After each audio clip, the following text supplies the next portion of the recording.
Qu'est-ce qui fait qu'un être vivant est, bien, ce qu'il est? Qu'un chien est un chien ou qu'un arbre est un arbre?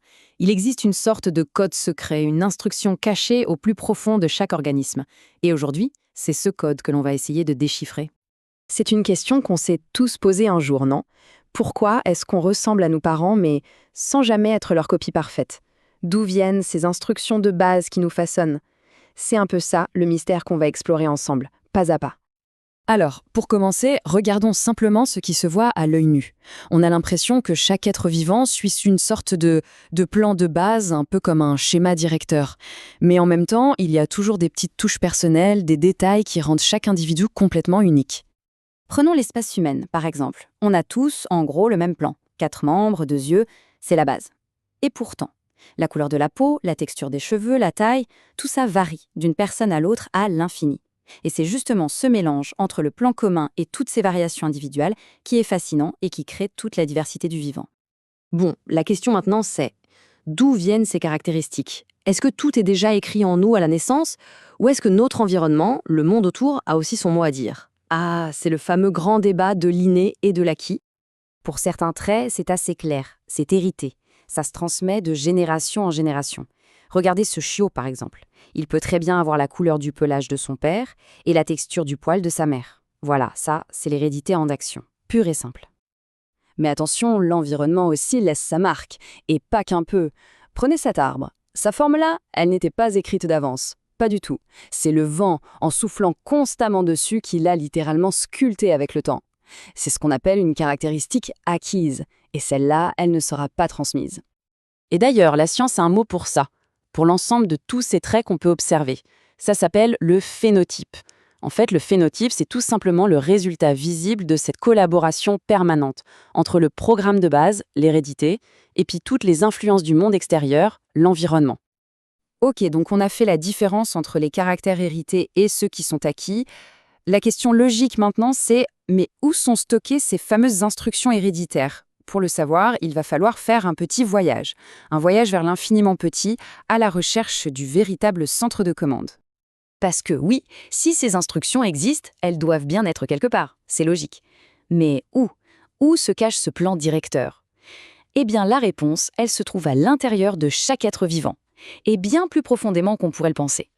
Pour le trouver, il faut changer d'échelle, radicalement. Imaginez qu'on zoome. On part de l'organisme tout entier, puis on plonge à l'intérieur d'une seule de ces milliards de cellules, et au centre même de cette cellule, on trouve une autre petite structure, le noyau. Voilà, c'est là qu'on va. Et c'est ça la grande découverte, le résultat de décennies de recherche. Une idée qui paraît simple aujourd'hui, mais qui est absolument fondamentale. Toute l'information héréditaire, ce fameux plan de construction, se trouve là, bien au chaud, dans le noyau de chaque cellule. D'accord, on a trouvé la bibliothèque, si on veut. C'est le noyau. Mais maintenant, comment est-ce que l'information est rangée là-dedans? Imaginez un peu des étagères pleines de livres, et chaque livre contient une partie des instructions. Eh bien, ces livres, ils ont un nom, on les appelle les chromosomes. En gros, ce sont des sortes de filaments, hyper compacts, super enroulés sur eux-mêmes, et ce sont eux qui transportent toute l'information génétique. C'est vraiment le support physique de notre héritage. Et ce qui est absolument fou, c'est que le nombre de ces chromosomes, c'est une vraie carte d'identité pour chaque espèce. L'être humain en a 46, la grenouille, 26, l'ail rouge, 18. Ce chiffre, ce n'est pas un hasard, c'est une constante qui définit une espèce. 46. Retenez bien ce chiffre. C'est le nombre de chromosomes qu'on trouve dans le noyau de la plupart des cellules humaines. C'est notre numéro fétiche en quelque sorte, le nombre de volumes qui composent notre encyclopédie personnelle. Et sur ces 46 chromosomes, qui s'organisent en 23 paires, il y en a une qui est un peu spéciale. C'est la 23e paire. Pourquoi spéciale? Parce que c'est elle qui va déterminer le sexe de l'individu. C'est tout simple. Une combinaison XX et c'est une femme, une combinaison XY et c'est un homme. C'est aussi net et précis que ça. On y est presque. On est descendu jusqu'au noyau, on a trouvé les chromosomes, il reste une dernière étape, une dernière question, et c'est peut-être la plus importante de toutes. Mais de quoi sont faits ces chromosomes? Quelle est la matière première de l'information? Oui, c'est vraiment la question ultime. Si les chromosomes sont les livres, quelle est l'encre qui a servi à les écrire? Quelle est la nature même des lettres et des mots qui composent le grand livre de la vie? Alors, les scientifiques se sont penchés là-dessus, bien sûr.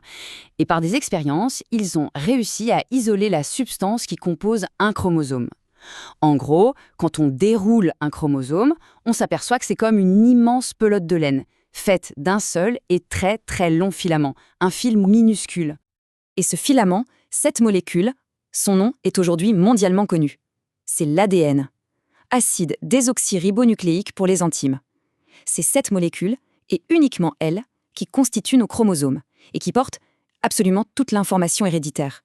Ça y est, on l'a trouvé, le code. Et voilà, au final, tout se résume à ça. Une seule molécule, l'ADN, qui détient le plan de montage pour toute forme de vie sur Terre. Une molécule qui, au cœur de chaque cellule, raconte une histoire totalement unique. Et la question qu'on peut se poser, c'est quelle histoire notre propre ADN raconte-t-il ?